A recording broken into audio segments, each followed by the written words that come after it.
राजीव मितान युवा मितान क्लब रेवड़ी है, मैं बोल रहा हूँ। खाली रेवड़ी नहीं, ये बेवड़ी भी सरकार, बेवड़ी भी है, रेवड़ी और बेवड़ी सरकार है। गढ़बो नया छत्तीसगढ़ का कॉन्सेप्ट बताइए। नरवा गुरुआ गरबा बारी में तो आज तक विधानसभा में बहस नहीं कर सके। क्या है नरवा गुरुआ? आप तो नरवा गरवा घुरवा बाड़ी घुसड़ के संगवारी।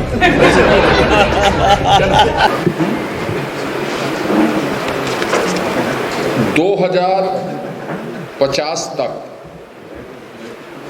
पूरी दुनिया में भारत सबसे युवा देश होगा और छत्तीसगढ़ के नौजवानों की राष्ट्र निर्माण या देश के प्रदेश के निर्माण में एक बड़ी भूमिका होनी चाहिए, ये अपेक्षा।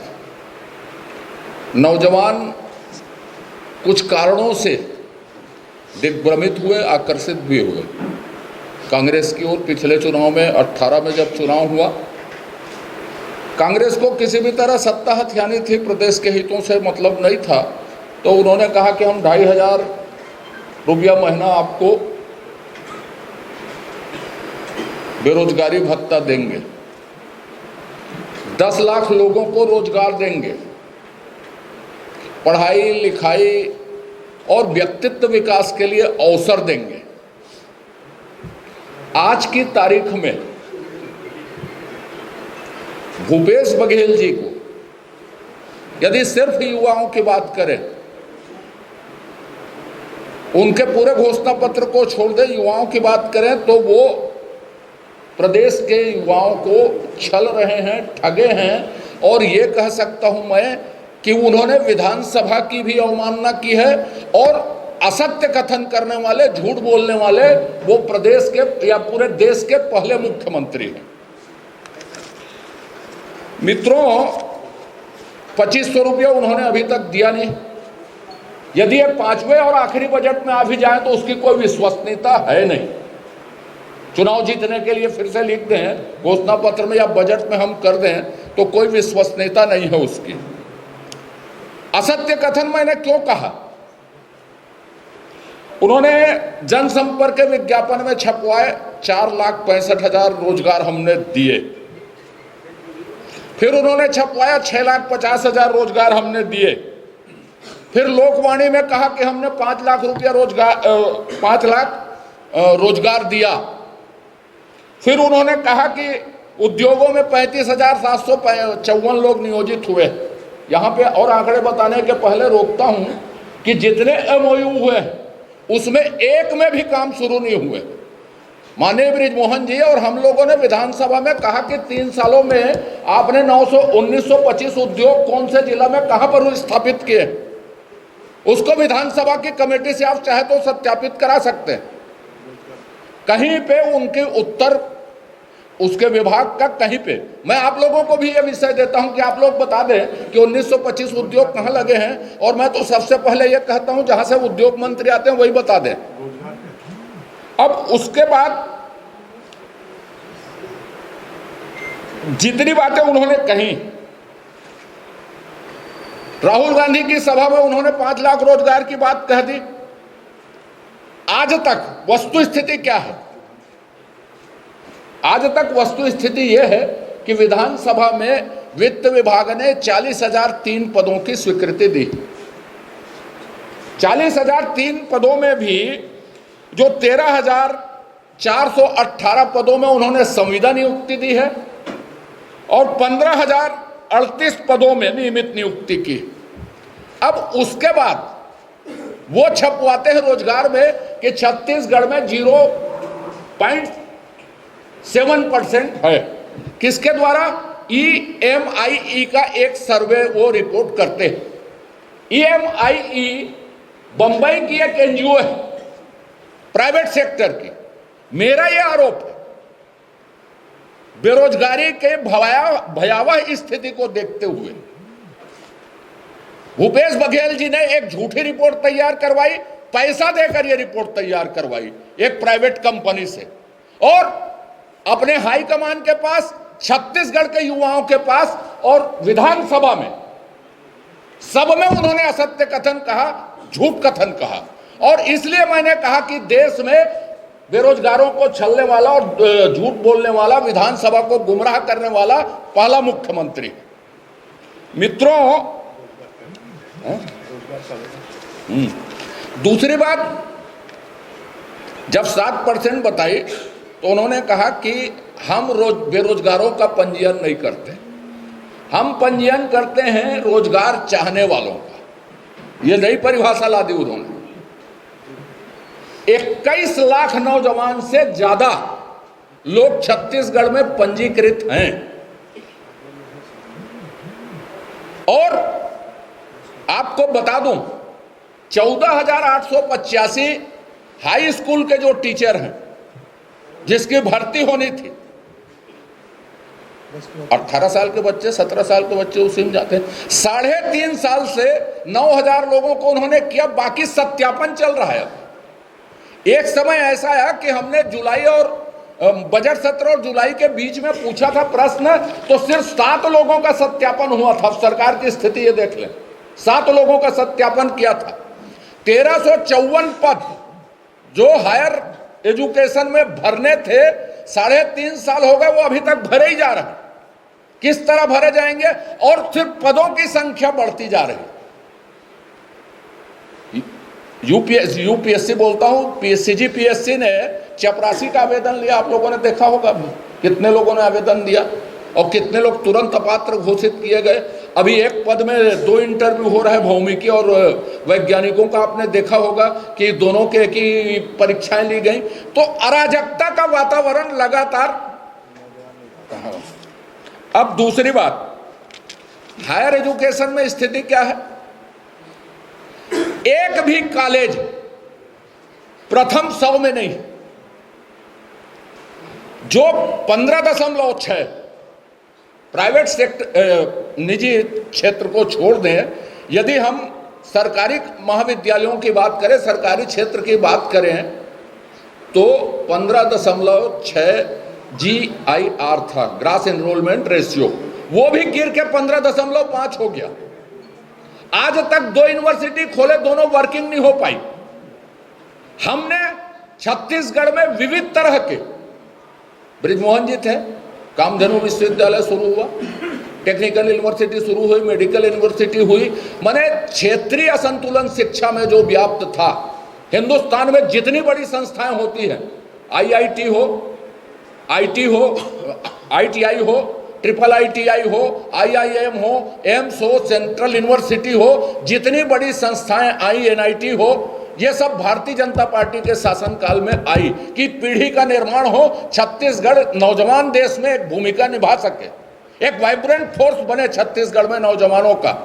लेकिन इस सरकार ने कोई भी ऐसी योजना प्रस्तुत नहीं की, कोई भी ऐसा बजट नहीं दिया, कोई भी ऐसे विषय नहीं लाए जिसमें हम ये कहें कि नौजवानों को कुछ मिलेगा। आज की तारीख तक यूनिवर्सिटी के सेटअप रिवाइज नहीं हुए।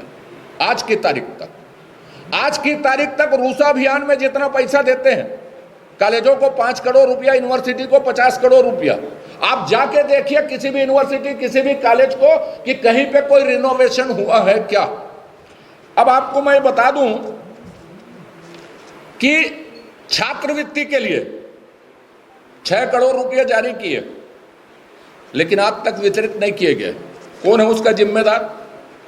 अब ये प्रदेश में निरक्षरता 28%, क्या योजना है उसकी? क्या वाइब्रेंट फोर्स बनेगा छत्तीसगढ़ में? अब आप ये देखिए कि खेल के व्यक्तित्व विकास के क्षेत्र में हम आते हैं।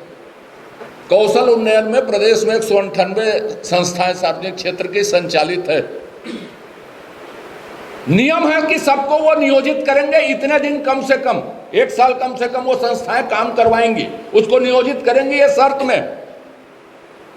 198 मिलकर मुश्किल से 13,000 लोगों को नियोजित किया और आज की तारीख में सिर्फ 8 संस्थाएं चल रही हैं, बाकी संस्थाएं बंद हैं।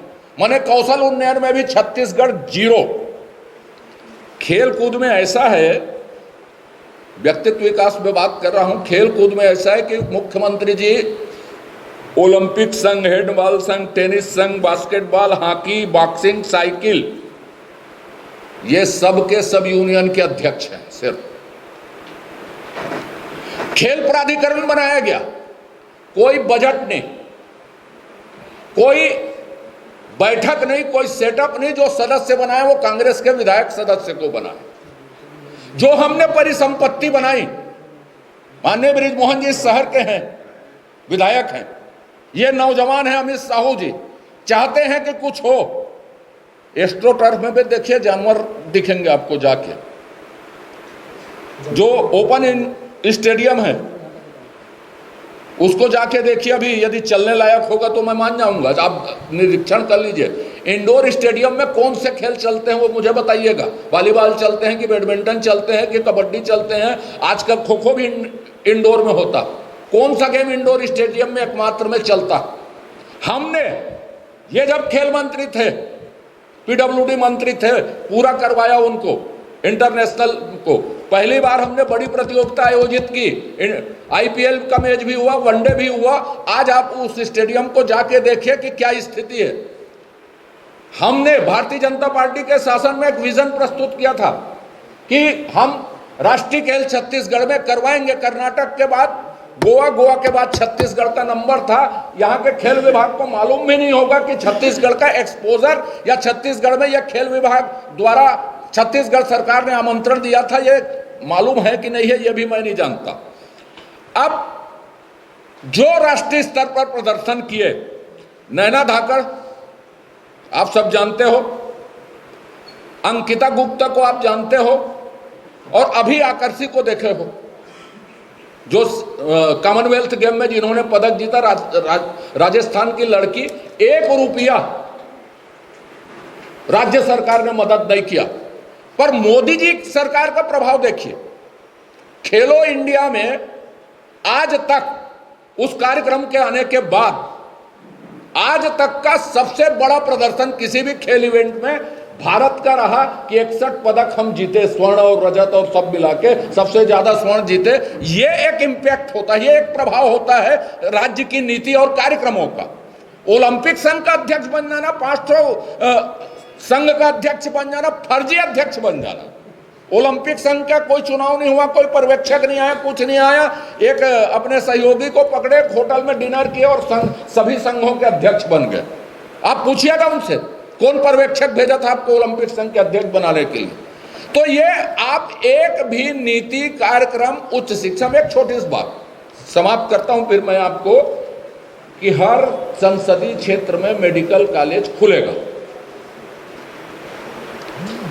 जांजगीर में जाके घोषणा कर दी मुख्यमंत्री जी ने। आज की तारीख तक 50 करोड़ रुपया केंद्र सरकार के आए रखे हैं एक एक के लिए। मैचिंग ग्रांट देने के लिए पैसे नहीं। खेलगढ़ी योजना में जितने पैसे राज्य केंद्र सरकार ने दिए उसमें सिर्फ खरीदी की गई, बोगस सामानों की खरीदी की गई। अब यह बताइए कि किसी भी क्षेत्र में, शिक्षा में, कौशल उन्नयन में, खेलकूद में, नौकरी में, रोजगार में और व्यक्तित्व विकास के अन्य आयामों में राज्य सरकार की क्या भूमिका है, क्या नीति है, क्या कार्यक्रम है। युवा आयोग एक राजनीतिक पद, तो इसलिए हम तो आज एक विषय में शुरू कर रहे हैं। जिस दिन पूरे विषय में हम एक एक करके देंगे तो ये सरकार सो भी नहीं सकेगी, चल भी नहीं सकेगी, देख भी नहीं सकेगी। युवाओं के मामले भर में अभी आपने बात की, बृजमोहन जी ने बात की, अमित जी ने बात की। ये सरकार युवाओं का भविष्य खत्म करने वाली सरकार है। और पूरे विषयों की यदि हम बात करें तो इस सरकार को एक काम आता है, रेवड़िया बांटना और कर्जा लेना। राजीव मितान युवा मितान क्लब रेवड़ी है, मैं बोल रहा हूं।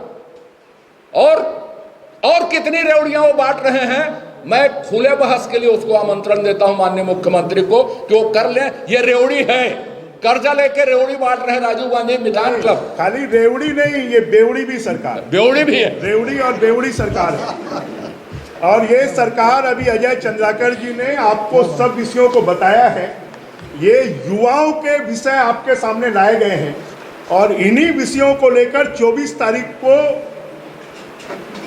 भारतीय जनता युवा मोर्चे का, जिसमें राष्ट्रीय अध्यक्ष जयसूर्या जी आ रहे हैं और उनके नेतृत्व में समय भी बता दें। सुबह 11 बजे मोती बाग के सामने सभी युवाओं को पहुंचने का आह्वान किया गया है और वहां से 1 बजे युवा मुख्यमंत्री निवास के घेराव के लिए निकलेंगे। इन सब विषयों को लेकर कि युवाओं के भविष्य को, तेजस्वी सूर्या जी आ रहे हैं, इन सब विषयों को लेकर कि युवाओं के भविष्य को, उनकी मानसिकता को, उनके आचरण को ड्रग्स के माध्यम से उनको उपलब्ध कराकर बर्बाद करने का काम, नशा, हर तरह का नशा, और नशा भी, जैसे मैंने कहा कि ये रेवड़ी और बेवड़ी सरकार है, वैसे ही ये नशेड़ी सरकार है, युवाओं को नशे में डुबो रही है, युवाओं का भविष्य बर्बाद कर रही है। इसके विरोध में 24 तारीख को हल्ला बोल, ये सरकार के विरोध में एक बड़ा प्रदर्शन होगा और आने वाले समय में भारतीय जनता पार्टी अन्य विषयों को लेकर भी बड़े प्रदर्शन करेगी, जिसके माध्यम से हमारा ये संकल्प है कि इस प्रदेश का युवा जाग गया है और इस सरकार को उखाड़ फेंकने का संकल्प उसने ले लिया है। आप सबको बहुत बहुत धन्यवाद। कोई प्रश्न हो तो पूछ सकते हैं।